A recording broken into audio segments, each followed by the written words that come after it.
record this, girls, before I forget, because I tend to do that. Okay, you did it. Okay. Well, listen, I want to read you something I wrote the other day that no, I didn't write it the other day, but a couple years ago, I just found it, but I thought it was, important for what we're talking about. This is a little 3 sentences. Okay. Persistent thought is your ticket. That's your I choose statement. Okay. Persistent gratitude makes it easy. That's being the gift, giving the gift of Mary Kay.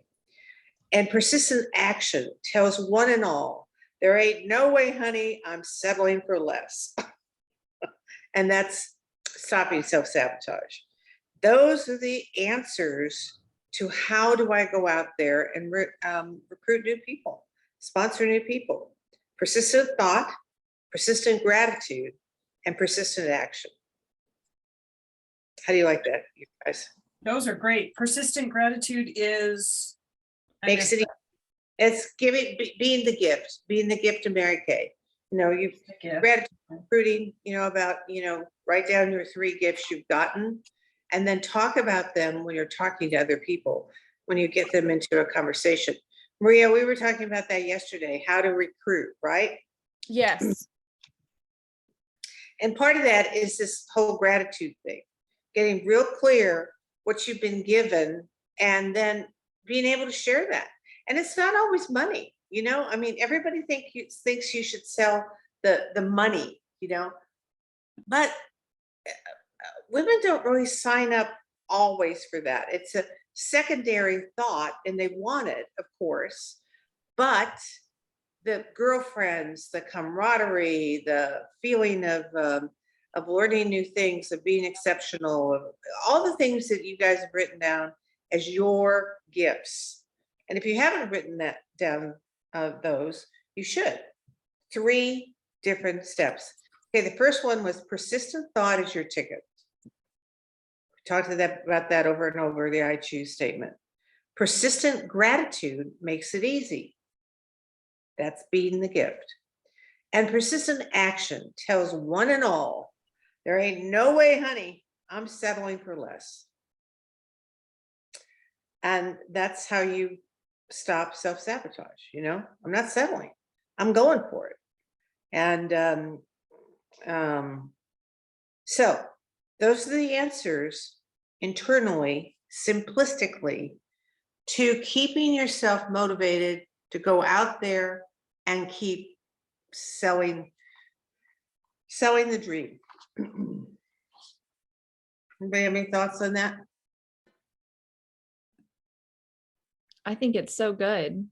I love simplicity because sometimes when we have like these complex thoughts about sabotage, we make it like weird. And like, we're like, oh, there's so many steps. I don't remember what to do. So I'm just going to be stuck. But that's like, it's so 1, 2, 3, just to remind yourself, because we have the definition that goes deeper, but just to remember, like, okay, right. Thought, gratitude, action, like, where am I at in those? What am I forgetting to do? Yeah. What am I ignoring? That's good. And you're absolutely right, Mackenzie. Thank you for that. It is the simplicity of keeping ourselves motivated on a daily basis to go out there, meet the people we meet, be in the gift mode. I'm giving you a gift. I'm sharing the gifts I've been given. And boy, I think you might like some of these gifts too, So yeah, I like it too. Okay. So Maria, Chris, what do you think? Who else do we have on? Do we have on Amy? Where's Amy? Amy said she's coming back. No, we have Maria, Joy, Mackenzie, and Amanda, and me. Oh, okay. Oh, good. All right. Amanda, Joy, what do you think about that little saying? Amanda, you gonna say something? You giving me first dibs? I mean, I think the simpler that we make it, the better for me, because I tend to get caught up in all the different things. So thought, gratitude, action. I mean, it really is what we're trying to teach our people, right? Right. What are you thinking? Are you in gratitude? Like, what's your attitude? Is it gratitude? and are you in action? Are you in motion? So if we can keep those three things in front of us, then we can teach that. We can model Right. that. Right. And the gratitude part is and this has been a long time ago for a lot of you, but when we went through the gratitude recruiting, what I had everyone do is write down the 3 gifts that they had received from Mary Kay, okay, and share those. And it can be anything. It can be, you know, a new makeover. It can be new friends. It can be personal development. The whole thing, anything. The majority of what I find over thousands of people who've done that is that money isn't in that list. Okay, so that is a very good activity to have at your next meeting. If you haven't done it, have them write down the gifts Mary Kay has already given them. Right now. Can I tell you a story? Yeah. My senior director's senior, so my senior director's senior just passed away, and she had Alzheimer's, and she passed away early. Her celebration of life was yesterday. And so she was a top director in Ann Newberry's area. Her name was Karen Savage. Do you remember her? Did you actually ever work with her maybe? Maybe. Anyways, she was first line in Ann Newberry's area. And I guess she was pretty extraordinary, and they were opening up Great Britain. And so Anne recommended that Was it Carolyn Savage, did you say? Carolyn. Yes. I'm sorry. Oh, Yeah. yes. I thought you said Karen. Yeah. Carolyn Savage. Yes, I worked with her. She was in Dallas, wasn't she? Mm-hmm. Yeah. I don't know where she lived, but anyways, so she went to they snagged her out of being a sales director, and she went to work for corporate in London and helped open up Great Britain. Wow. And then she eventually she retired from there, and then she opened up a horse farm of some sort. Anyways, they had everyone that was in Mary Kay that was in her unit or her downline or whatever, you know, from 40 years ago or whenever, stand up at the celebration of life, and they had been asked to have a statement of what she or Mary Kay, or because of her, you know, in Mary Kay business, meant to them. And only one person in like 35 people that, you know, in Mary Kay that was able to attend, only one person mentioned anything about money. And all those, and that one person said, she wrote several things, but one of them said over $1 million in commissions. And, you know, I can't not put that in there, she said, but that wasn't even her number one. But only one person and 30 some odd people that attended actually even wrote anything about money. Right. I thought that was really interesting. Yeah, it is. It is. And I found that doing this gratitude recruiting, you know, deal is that when I have them write their gifts and share their gifts, money is not the big one. Yeah. It really isn't. So it's all the other good stuff that you get. So anyway, if you haven't done that exercise in your units, I would really recommend that you do it, because when they shout out their gifts, there's this kind of joy that goes through the unit, you know, because they're talking about gifts, you know, and who doesn't love gifts, you know?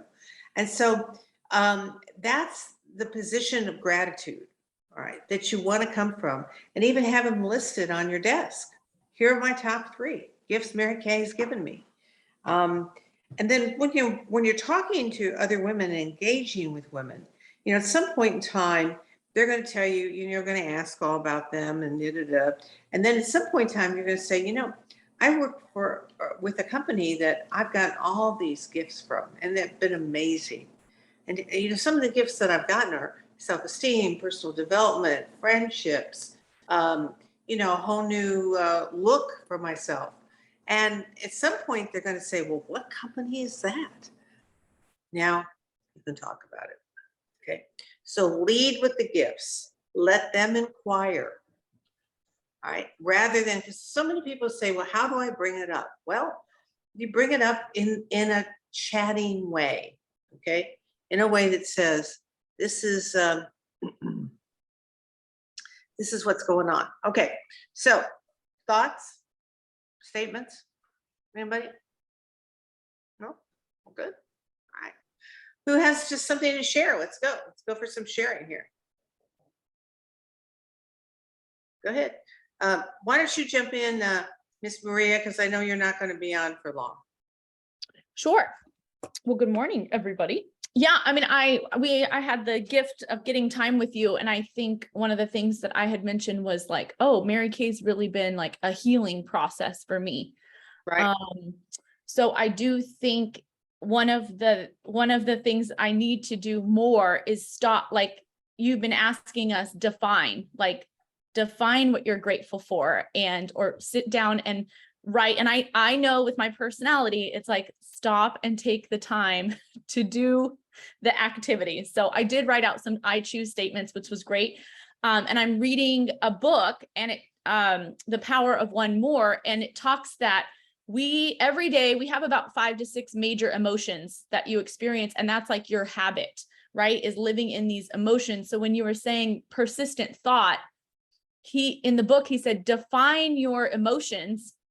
And I don't know, Mackenzie, I wasn't able to be on this morning. I had to release the book study, but I'm like, persistent thought, this is so aligned. Like if we are living in these emotions, and the author said, define what you want. Like, do you want bliss? Do you want joy? Are you living, is fear one of your daily emotions? And I thought this is really aligned with what we're talking about. It's acknowledging and getting clear to be, what are you thinking about, or what are you feeling? So I thought I'm just going to assign this for myself, is the next couple days, just notice what emotions I have throughout the day and capturing the thought. And the other thing, did I share with you guys about the rainbow fentanyl? No. Okay.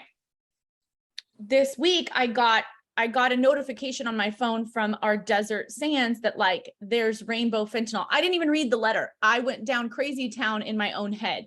But my initial reaction was fear, like, my children are going to get exposed to this and Halloween is happening. And then I was able to, through scripture, read some scripture and be like, I don't want to have a spirit of timidity or fear. Like I want to be powerful. And now I'm like seeking out advice for how to talk to my children about drugs or saying no to candy, because it is very scary. But I just think I'm so grateful for this group, because I was absolutely triggered by one text message. I'm very sensitive to drugs and addiction because of my family. Yeah. And then I realized, stop the crazy train. I'm going to just be powerful and take what I can control about this situation, which is I'm going to start talking to other moms and finding out, how do we talk to our kids about drugs, or giving them the confidence to say no or whatever. So anyway, I was able to like walk through the whole emotional wheel of crazy thanks to this group. But my initial response was being triggered, and then fear, and then like parental, whoa, what can I do to stop this? So I think the same thing can work in our business. If you get triggered, if you go to InTouch and that's triggering a thought process, or somebody texts you, a consultant needing something, or they're having a rough day, I'm just trying to be a lot more aware. And it just aligns. Persistent thought. Like, what are we sitting in all day long? Right. And then if you don't like it, being able to pivot. Yes. That's the antidote. The I choose statements are the antidote to any persistent thought that is not working in your behalf. Okay. So there's the pivoting. And, yes, you have to catch it. Yes, you have to have another thought at your disposal so that you can go somewhere, it's repetition over time. Then it gets to be habit. That's what we want. We want this to be habit. We want to be able to see it, change it, and live in the change. So we're good. Yeah. And brag about your daughter, Maria. Oh, I know she should be crossing the stage any minute. So I was so concerned, you guys, about like putting her in kindergarten and my choice not to homeschool and it being in Spanish. Well, that little amazing ball of awesomeness, she got student of the month. I mean, she does love a teacher and she loves to learn. So she just is like a seeker. So it just was really cute that I didn't even know that was a thing, but she was so proud, like just to get the little award and come home and share with us. She was so excited to be Of course. student of the month. And so it was nice too, just because I had created this whole scenario in my brain and I was like, she's loving it and doing great. It's okay. Breathe. I can breathe. She's doing better than great. Yeah, I mean, that's fabulous. Congratulations. That's Thank nice. you. Okay, who else wants to share? Let's hear from everybody here.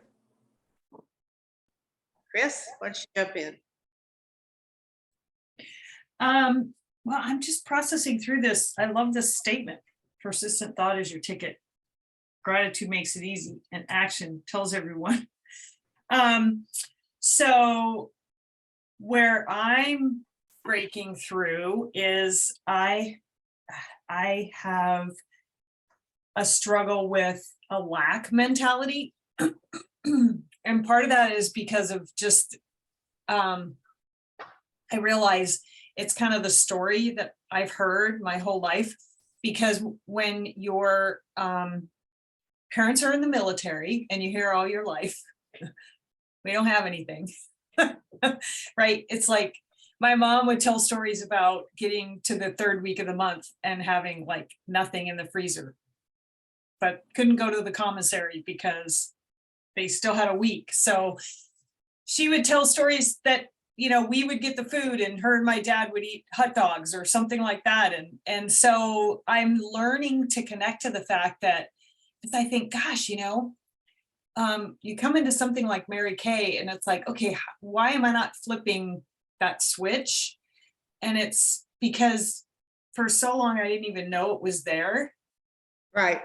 And so the choose statement has really helped, because one of the things, and I'm not 100% perfect at this yet, but I'm working on it, is when I go down there, I just say, no, I choose to have abundant thinking.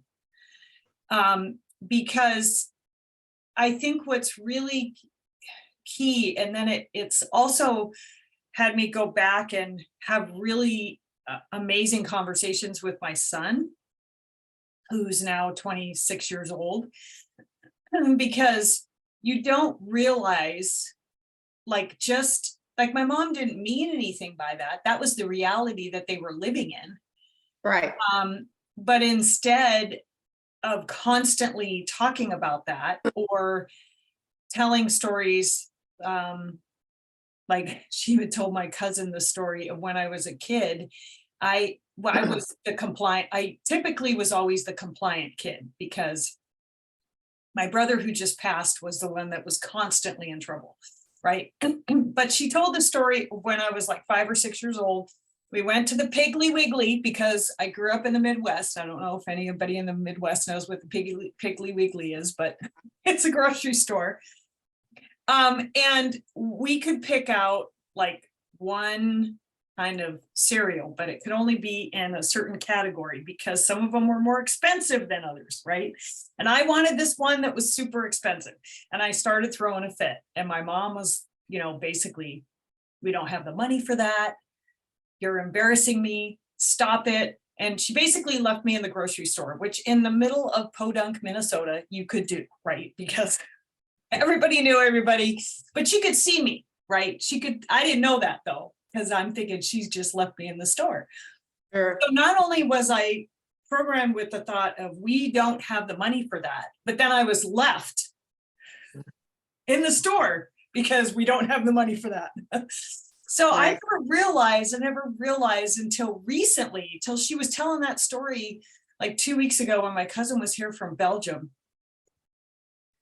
And it was like the light went on and I was like, oh my gosh, it wasn't only the messaging, but it was the behavior in that moment. Right. That I was just like, this is your reality. Right. And I've been living in that reality right? Joy Wow. gave me a card on Sunday, and she, of course, she's like this amazing baker, right? So she shows up with food for us, cookies. But Oh, anyway, she gave me this card, and it was so perfect because it said, live today, not Yeah. yesterday and not tomorrow. right. And so in the last couple of weeks, I've just had that revelation of, I think sometimes we don't realize, and that's where the conversations with my son have come in of, you know, do you recall, like, were these things that were said? Because you go back and you don't know. Thankfully, he was like, no, you know, but because it's so ingrained in you that you don't even realize that that's your thinking. Right. Right. And then with that extreme behavior as a child, right? The safety of your parent, like leaving you in the store. Oh, yeah. Oh, yeah. It's Oh, just that- like, my mom's like, you were fine. yeah. Okay, but do you realize the long term, like what that did in my brain? And she was like, oh, like I never even thought that that would be. Yeah. Yeah. Yeah. Okay. Well, Chris, that's a huge breakthrough in your realization. Huge. Because you've always said that you're comfortable in the middle. You're not comfortable being the best. And so here's a little bit of an assignment. I Okay. want you to journal. Okay. I want you to Journal journal. it? And I want you to go through the grief process. Now, you're not going to give this to your mother. You're not going to show it to her. It has nothing to do with the present reality. But I want you to tell your mother in the journaling how angry you were, how sad you were, how scared you were, and how you made a life decision that you are now throwing away from those moments. And then come up with a new I choose statement around that. That's how we're going to heal that that negative programming. I mean, that's what it is. Yeah. And it was reinforced by, we don't have the money, we can't afford this. I mean, I heard the same thing. A lot of us did. It took me a long time working in therapy to get through my messages from my father that I didn't deserve anything, or it wasn't I didn't deserve anything. I didn't deserve as much as I wanted. Because I was always asking for it, apparently. So, but you have to take it on, and you are, and that's fabulous, Chris. I can't tell you what a difference this is going to make over time. And in the I choose to let this go, Mom part, I love you, I forgive you, I know you didn't mean anything. However, I stamped myself with this, and I choose to let that go. Huge, really important. And then bring it back and read it to us, okay? Okay, I will. How do you feel about that? Is that something you can do? Oh, yeah. Yeah. I actually feel excited and energized by it because I'm a processor, and when I know when I process through something, it's that what it was just connecting to it, that also I was like, oh my gosh, because sometimes Yeah. we don't even know, like it's just there. Well, we I don't. don't know if I'm explaining it correctly, but it just No, we don't know, because it's this unconscious, what I talk about is a radio playing in the back of your head with all these old messages, and you've been listening to the same loop for 40 years or whatever, and you don't even hear it anymore, but the loop is still going. So when you try to up your deserve level, when you try to have more, that's when it comes in. Then is that kind of cap on your possibility, on your productivity, on your belief about yourself. And that cap is what we are going to pop. We are popping that cap. cap And off. So do we have a subconscious like, oh, I've done enough, I'm not doing anymore? Or do we have a, like when you have the deserve level issue, how do you stay here? How do you recognize that you're staying here? And you know what I mean? Yeah, well, usually you're settling for less, you know, than what you really want. If you're staying someplace and you want more. Now, you know, and here's the thing that we all have to keep in mind. Okay. Upping your deserve level does not mean that you work endlessly. Okay. It doesn't mean that nothing's ever good enough. It means that you decide where you want to be. You decide how like many, who you're going to talk to, who you're going to work with, etc. yeah, and how many hours and what kind of energy, you know. And if you say, I have consciously decided that I work half time and I'm accepting whatever that comes to in terms of my directorship, then fine. Nobody has the right to tell you that you have to do something more. Okay, it's your decision.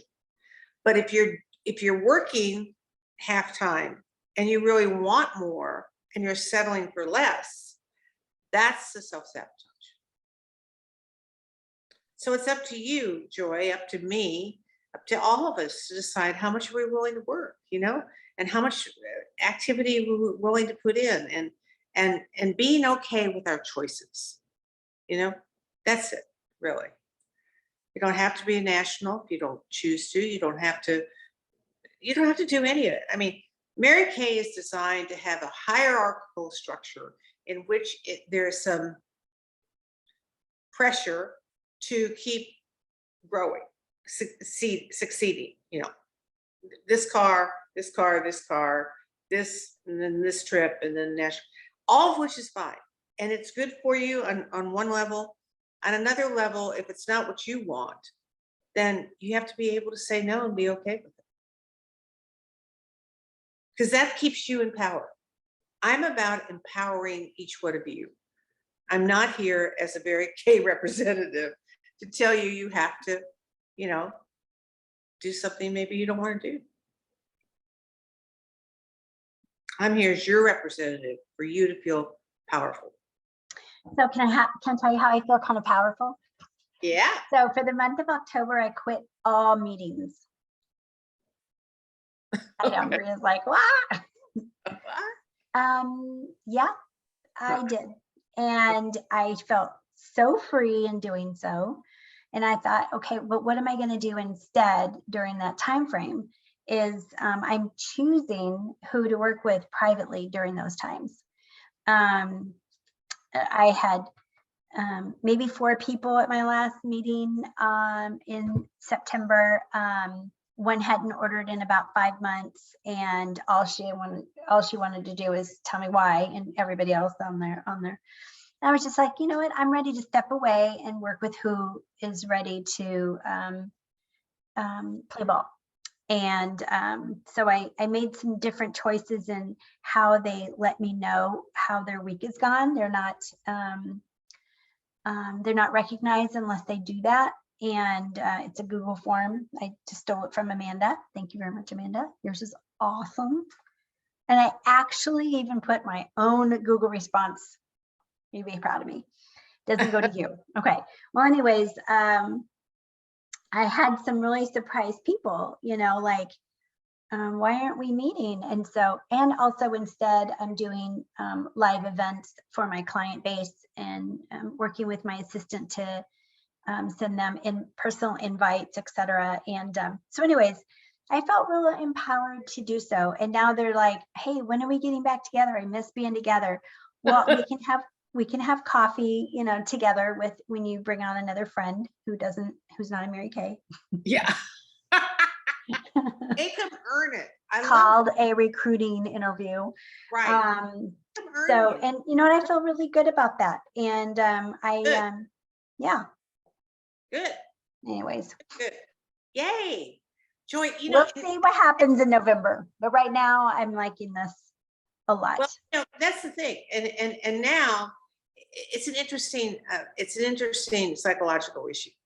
You give and give and give. And then when you stop and pull back, you know, the people who've been not appreciating your giving go, where are you? I want Yeah. Hey, are you not having meetings anymore? I said, why do you ask? Let them talk. I'm having meetings when people show up. Are you Yeah. going to show up? My meetings look a little different. Yeah.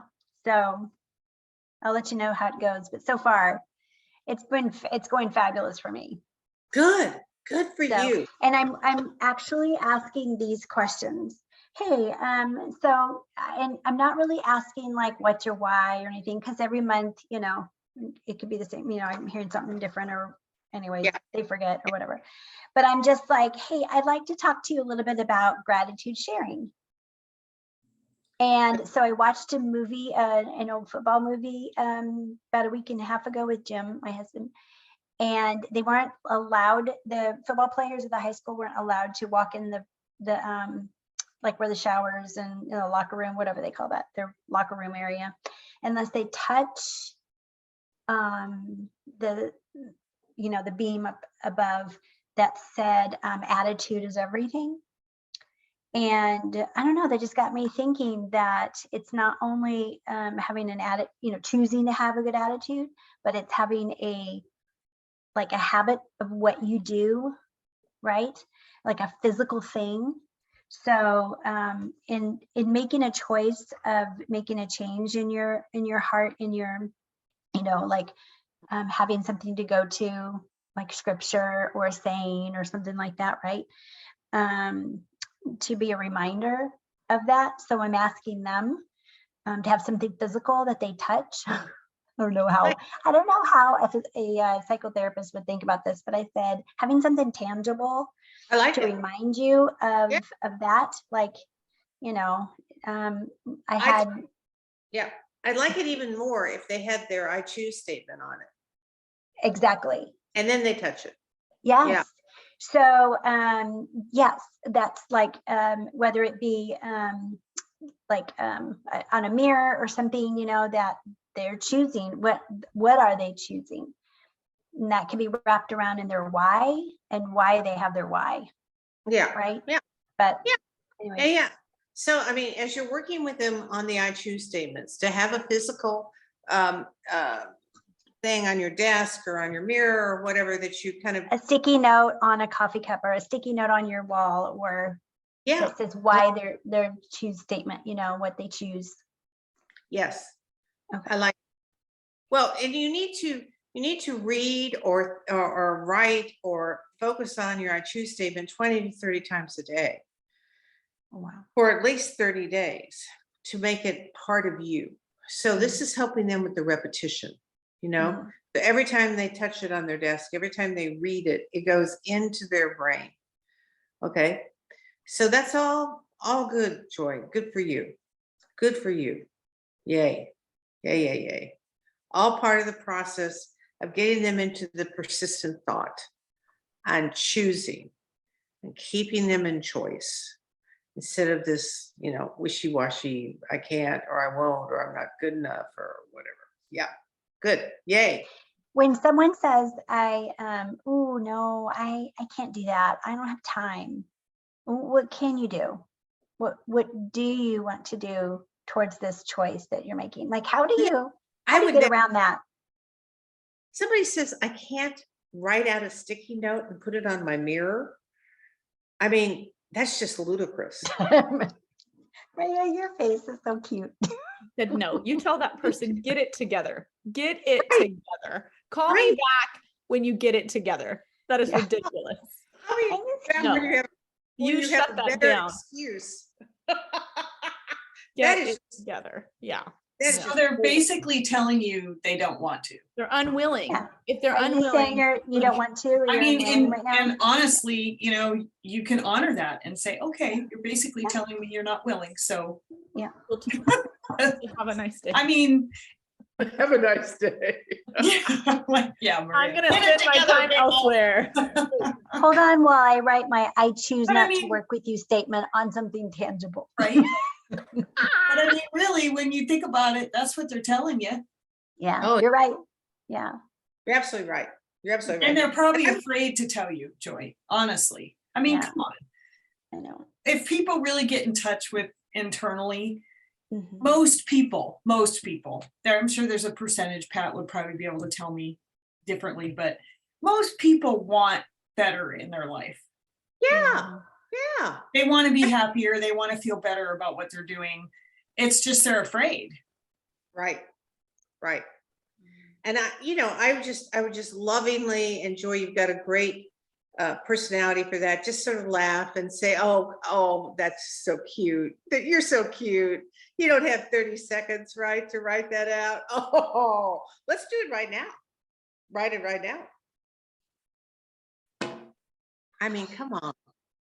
I would tease them out of it. I would say, as Chris is saying, what you're really telling me is you're not willing to, and you don't want to grow. No, Joy, I don't mean that. No. Okay, then let's just take a minute and you write down your I choose statement and you find a sticky and you put it on your mirror. Easy, easy, done.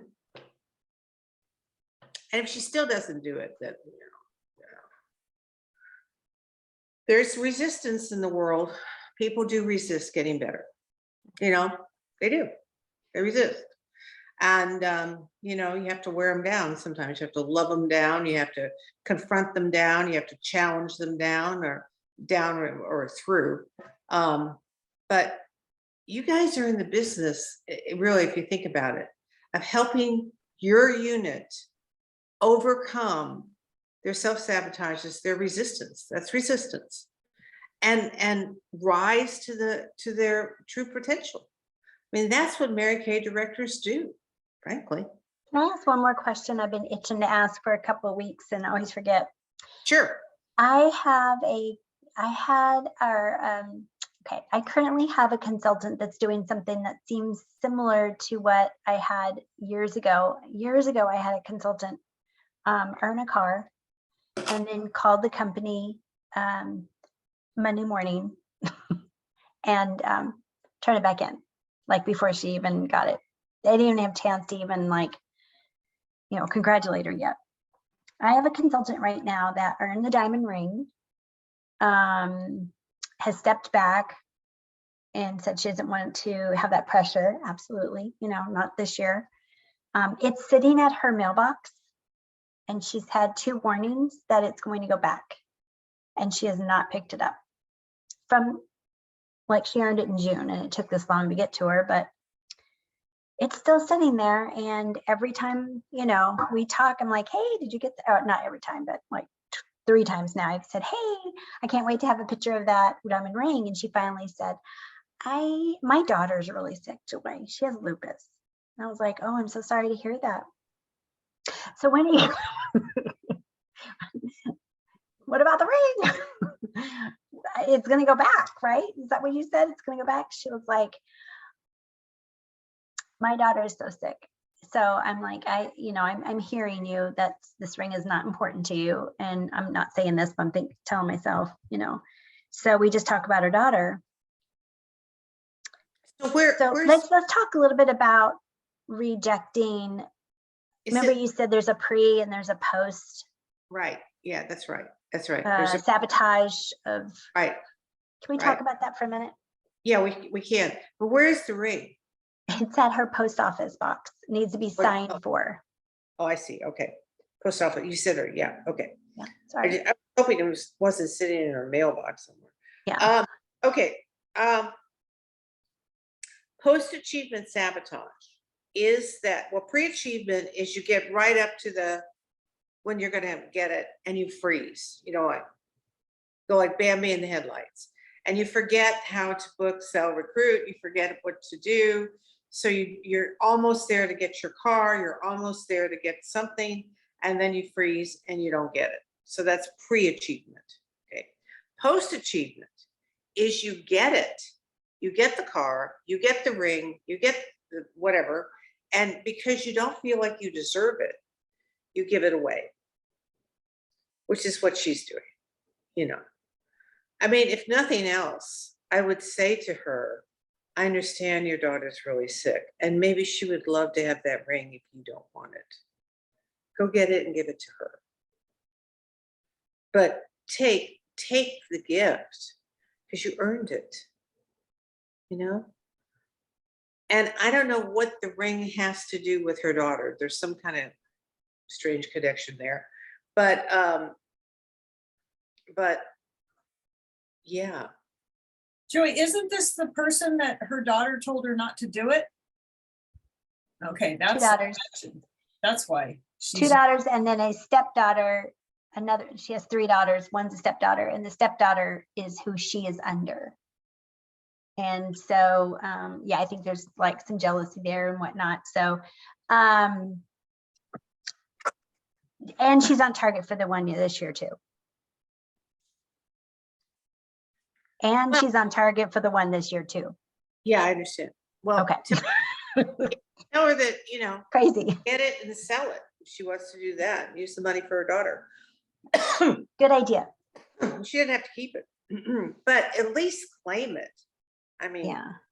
use. I still don't understand about the lady in 1999 that earned the car and turn around and that lady is still an active consultant in my unit. Never wanted to talk about it. It's a deserve level issue. She doesn't Yeah. feel like she deserves it. She Mhm. worked hard to get it and she can't receive it. It's a receiving issue. It's a keeping issue. So you can work really, really hard. You can get where you want to go.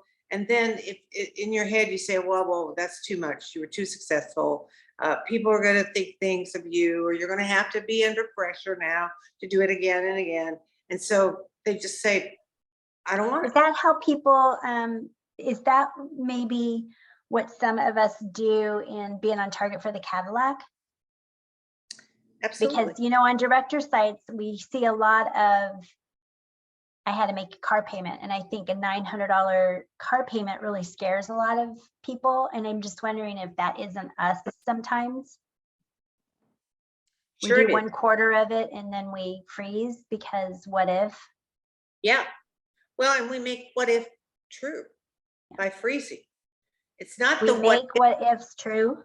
we make the what if. If the what if is, what if I have to pay for it? Okay.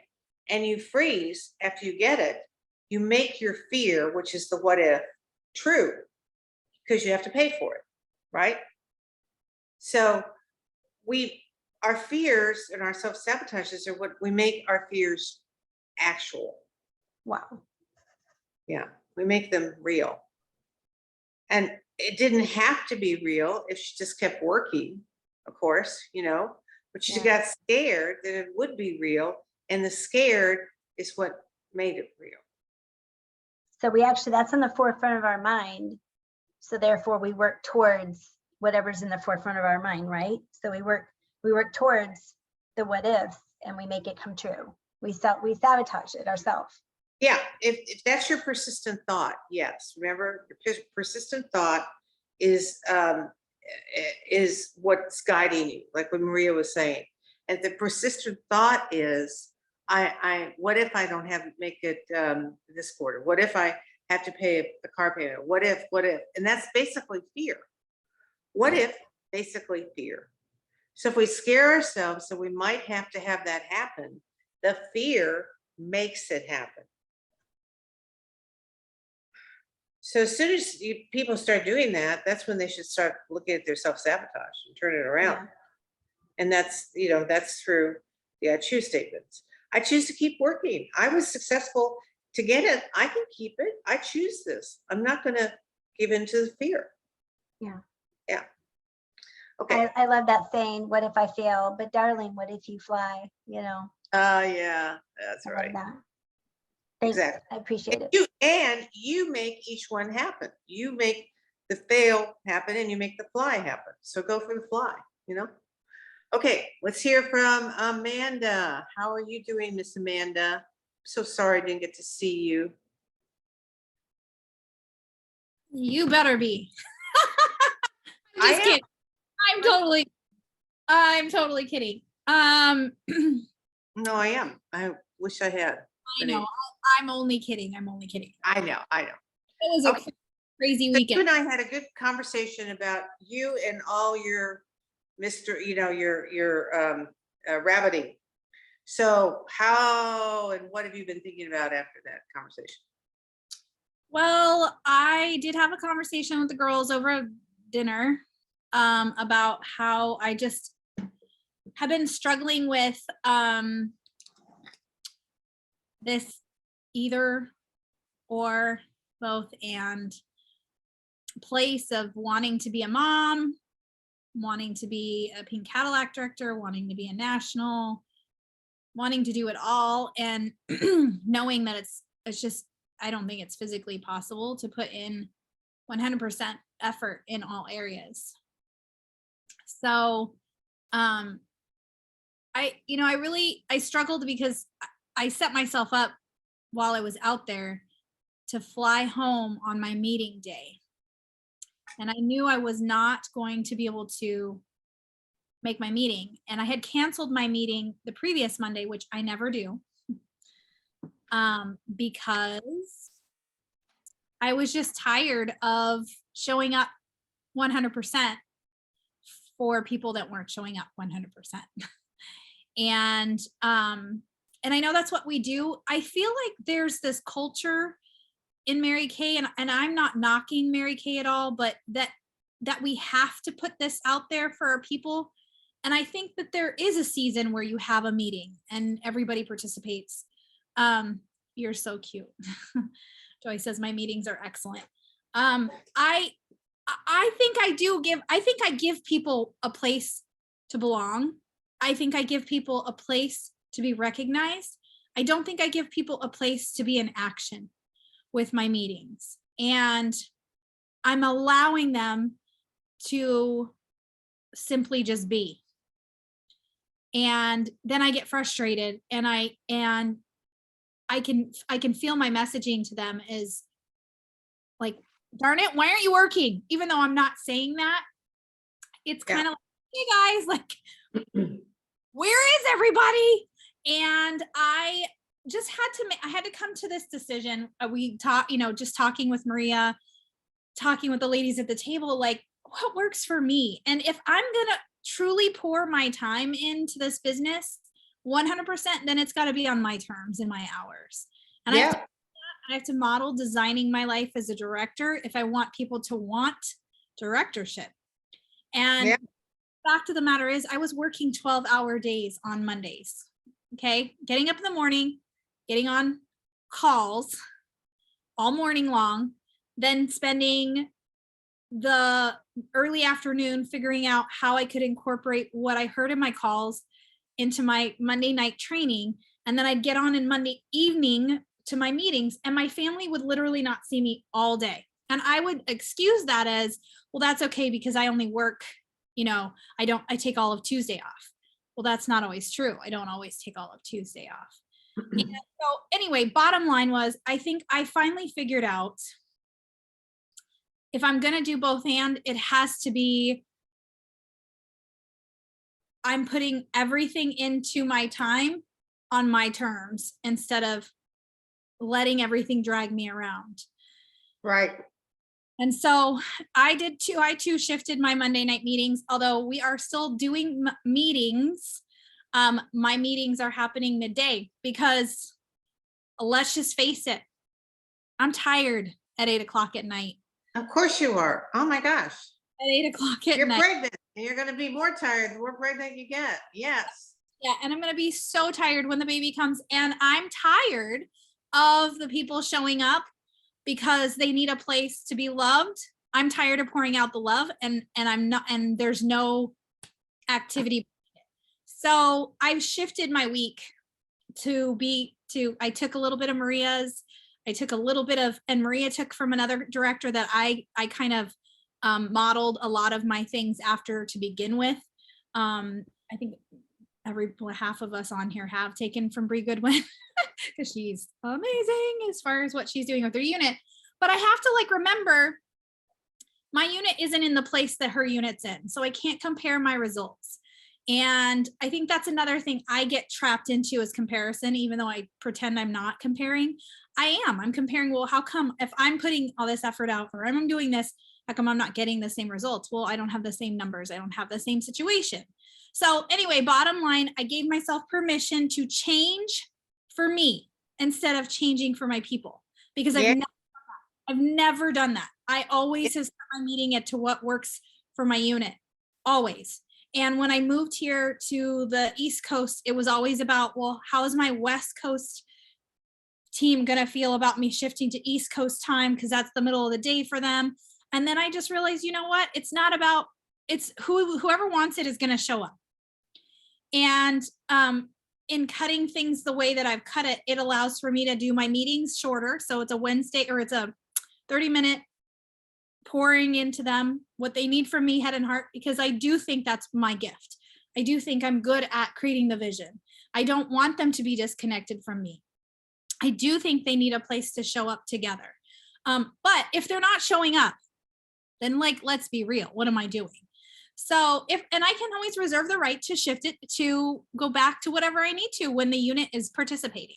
So I think it was like letting go of what it has to be per what Mary, like in the back of my mind, I hear Mary Kay said to have a meeting and to bring guests. And I'm thinking, I have all of that, but it doesn't look right. It doesn't feel right. It's not working right for me. So how do I make it work right for me? So I gave myself the permission for that, for one. Yay. For Yay. for two, I have decided, like, I told my husband, I said, I can't, what's most important to me is showing my kids how you can be present and you can have goals and you can have a lifestyle. And I'm not doing that by not being at the dinner table. And so I'm just shifting everything to where I'm at the dinner table again. Good. So that's kind of a big thing, the big thing that's going on for me.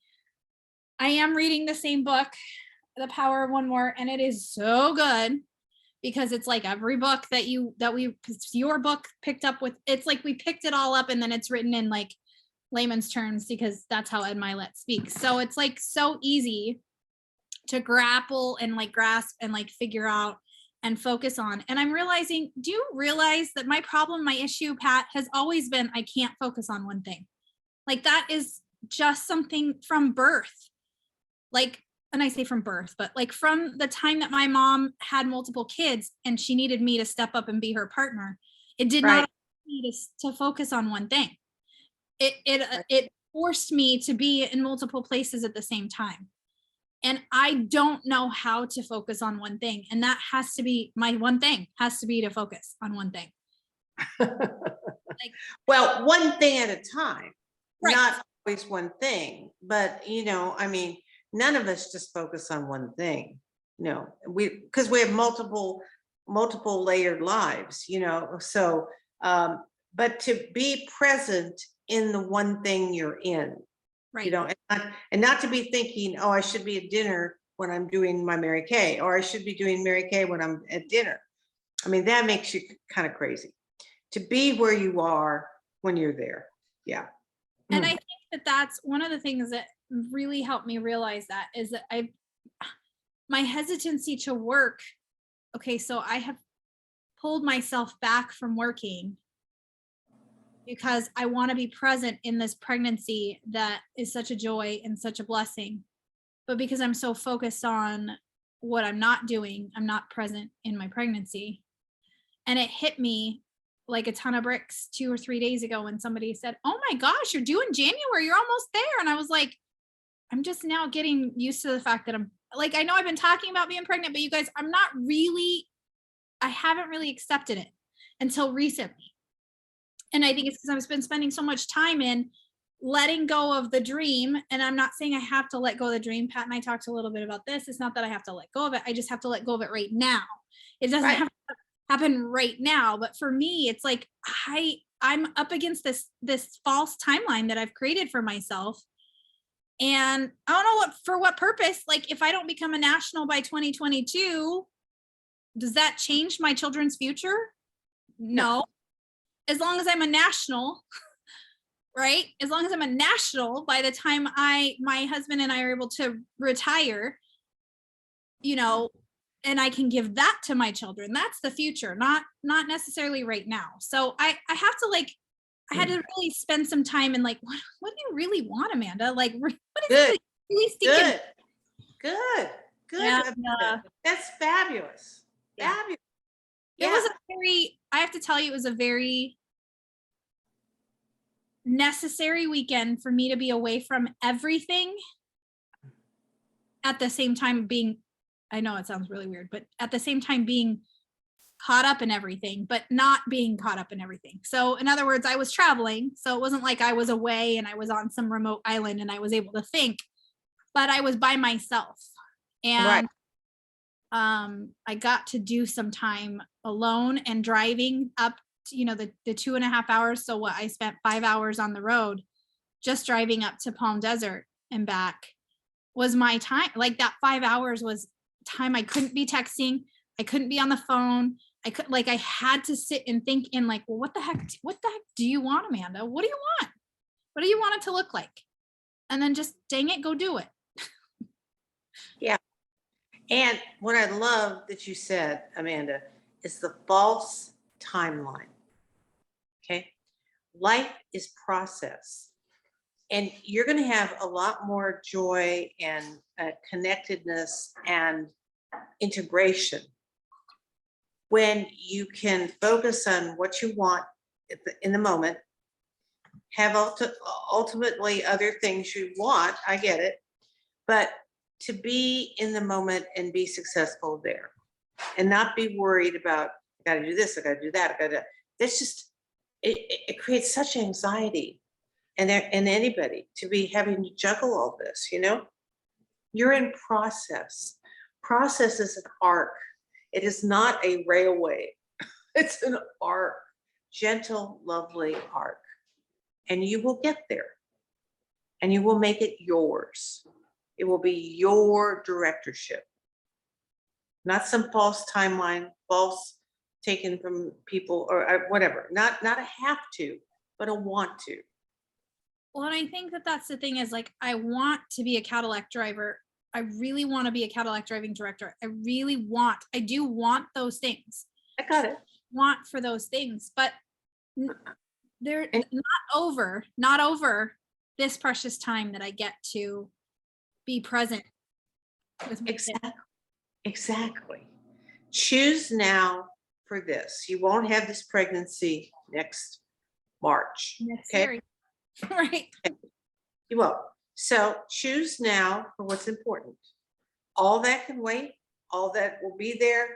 We will keep working on it and keep it in process. You got a lot of support in this group, a bit. A lot of people care about you. I do. Yeah. Good. Okay, Mackenzie, I know we haven't talked. I've got a new group starting in a couple of minutes. Can we have you be first next week? Sure. Are you good with that? Yeah, that's fine. Wait, next week is Thursday. I will be on my way to Omaha, Nebraska for our fall advance. So okay. Chances are I won't be able to be on Zoom next week, but I'll be here in heart, spirit. You know what? I'll be flying. I'm flying to Denver. Yeah, we're gonna say Joy and I are in the same boat. Although I'm gonna be driving to Syracuse, so I'm gonna be letting my consultant drive, and I'll be on. Okay. I'll be on. Okay. All right. I'll be in flight. So Chris, if you will help me with this, because I've got to go, and Curtis is just had a stroke, so he can't be burdened. Chris, would you help me and try to figure out who's going to be on next week and who isn't? If most of the people can't be on, we'll reschedule. Yeah, for sure. That's probably what we'll do, but yeah, have a good session. Okay. All right. Take care.